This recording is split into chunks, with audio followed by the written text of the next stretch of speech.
Why does the solar eclipse arise from the west? And another fun set of facts about the upcoming total solar eclipse here in the U.S. It becomes visible from Oregon, which is the 33rd state to join the Union. It also follows a path that goes through and ends at the 33rd degree north parallel of the United States and the globe. Also, which is in South Carolina, this is 33 days later, 33 days later is the September 23rd prophecy. Whether or not anything happens, that's the date. And a lot of people feel that based on the alignment of the planets and the stars that you can confirm via stellarium, people like Scott Clark and others have done a very good job breaking down and analyzing the possibilities that September 23rd could be Revelation 12. Now, with that said, every year it seems like September 23rd is going to be the date. It's always a very popular date, I've noticed, September 23rd. So let me share with you also what you've all been waiting for that have asked me this question. Why the total solar eclipse arises from the west. This is by Paul Sutter. He is an astrophysicist, much more intelligent than myself, and he gives an explanation. Let me just share the screen with you. Do you guys like the artwork behind me? If so, you should give Brady a call. She does amazing custom artwork. I'll leave the link in the video description box. You can actually contact her and tell her what you were looking for. If you let her know that you heard about her through Leak Project, she will give you an awesome deal. So, all right, let's go. You can see here the path of the visible total solar eclipse, starting in Oregon, exiting in South Carolina. Now, isn't it also interesting, all of the action that South Carolina is getting right now with the protests, the Confederate flag? Somebody in San Antonio even got arrested at a protest about the Confederate flag. So what if somebody wants to have a Confederate flag? Do you really think that that's about racism? Do you really think that's about slavery? I mean, come on. It's just another way to eradicate history that those in control don't want you to know about. They want to paint it as a picture of something like slavery and racism and bigotry. And oftentimes there are those idiots out there that use the flag to represent it for that. But they could use a number of other things as well. What's your perception? Do you think that you should lose freedoms because of a civil war that took place hundreds of years ago? I mean, if you do, so be it.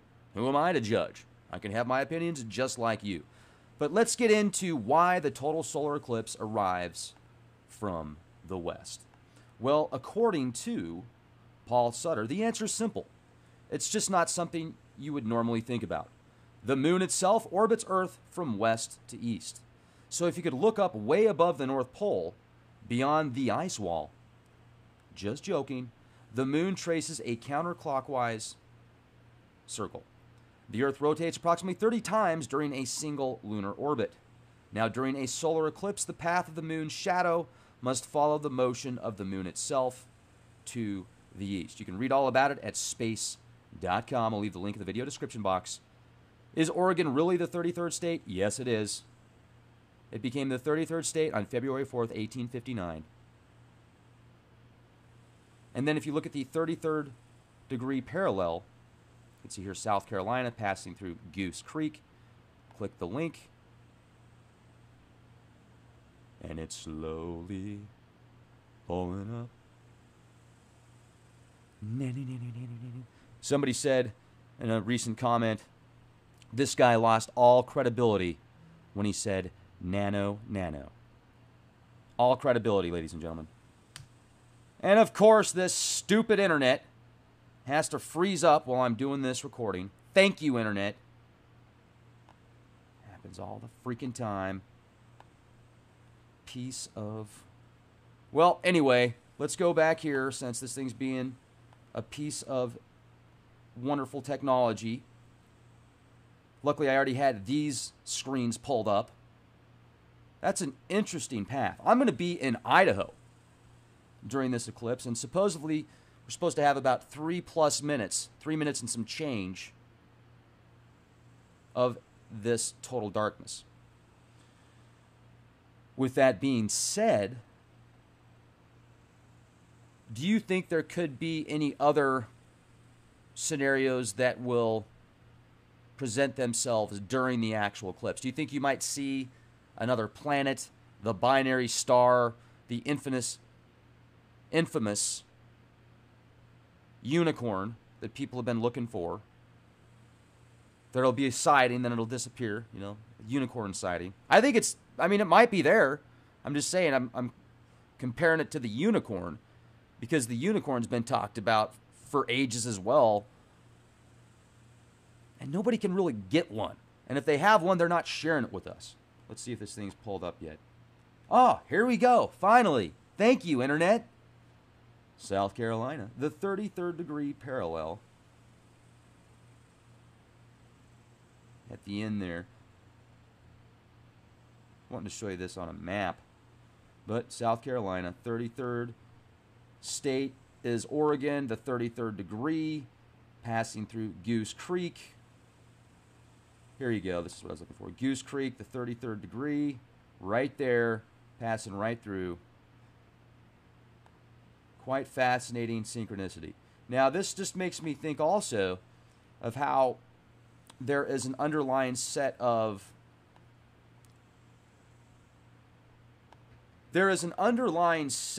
rules and laws and data that seems to be found scattered and peppered throughout the cosmos, whether it be in the physical realms or the spiritual realms. You know, you look at the universe, one of the largest known images we have of the universe, and it looks like a synapse. You can see these giant clusters in the heavens that look like eyeballs. The Hermetic's point of view, as above, so below. Then you get into quantum physics, which, if the quantum physics theory doesn't just blow your mind, then wow. I mean, quantum physics completely dismantles physical reality. And there's empirical data to back this up, which basically means we're in some type of simulation. Now, doesn't mean it's not real. The question is, how do we break out of these firewalls and learn to rewrite the code? Are we able to do that without technology? You know, with the DNA computers that are out there now that are going to be faster than quantum computers, are you creating life by creating a DNA computer? The DNA is code for life.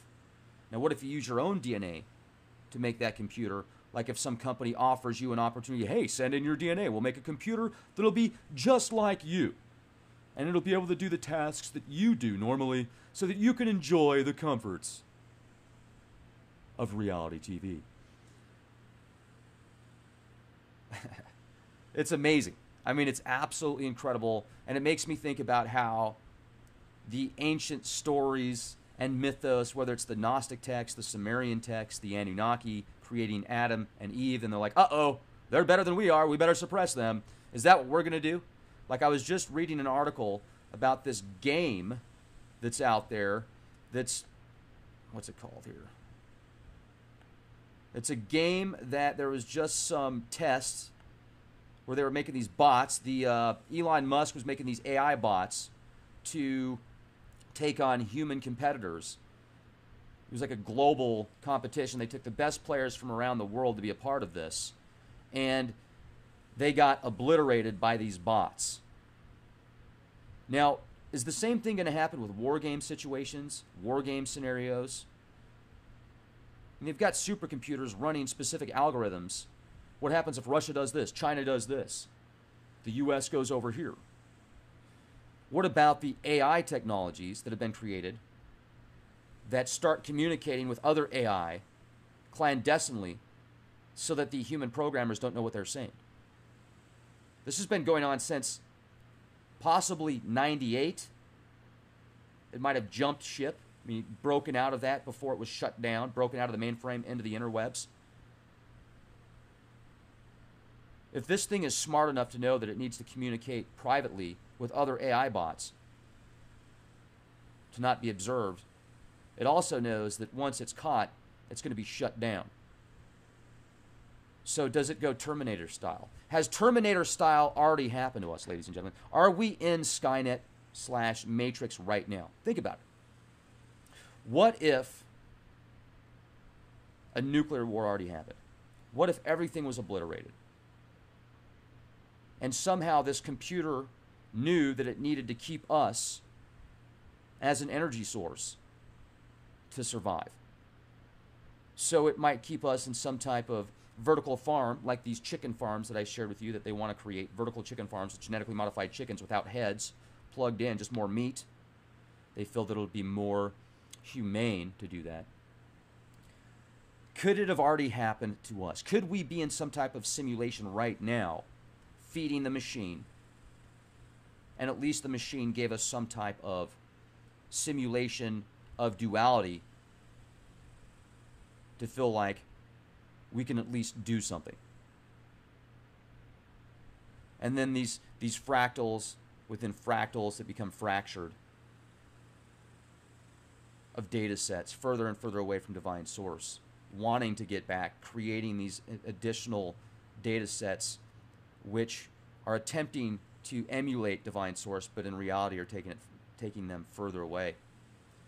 And anything that's connected to it, it's usurping that up to stay alive. What if that has already happened? This heliocentric model.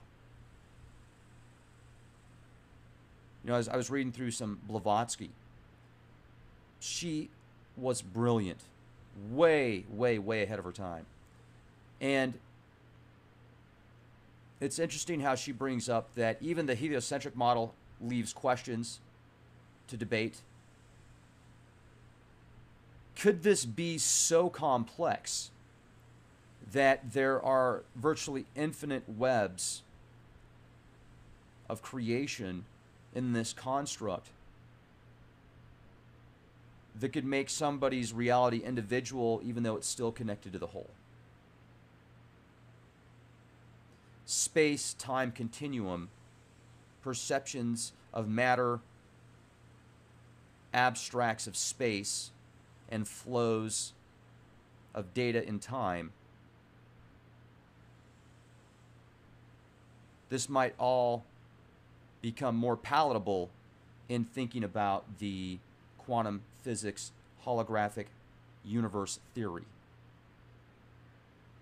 And the eclipse, you know, I've thought about that. Okay, so if the eclipse isn't what we think it is, and we're in some type of like holographic simulation based on reflections of light, how would that therefore create this eclipse, total solar eclipse, and the 33rd degree parallel? Will the powers that be, or certain factions behind many of the powers that be, that control the powers that be, use this as a sign for war? Could this be the beginning of a new landscape of land grabs and government changes, regime changes? Or is it just going to be a continual slow boil, wag the dog scenario? Once again, September 23rd, for at least the past 10 years, every September 23rd, something's going to happen. There's always a threat. We're still here. There's more people here than since we know about. Over 7 billion people. Even though there's a lot of problems and pain and suffering going on for many people, there's also a lot of kindness and loving, caring people that are healthy, that are creative, that are being the change. And let's continue to be the change. Let's continue to help others. Let's continue to set examples of awesomeness by being excellent to each other. And instead of looking at somebody's, you know, here's one passage that I really like out of the Bible that Jesus says. I think Jesus says this, right? Or supposedly he says this. The character Jesus says this in the New Testament. Instead of worrying about getting that piece of dust out of somebody else's eye, worry about getting that plank out of your eye. Something along those lines. You know, people that are constantly judging others, throwing harassment at others. You know, I get it. We're all different, and we definitely have a right to our opinions. So I'm not knocking people that do that. I just wonder sometimes it gets so extreme. Are they projecting their own fears? And it's like people are throwing boulders or rocks in a glass house.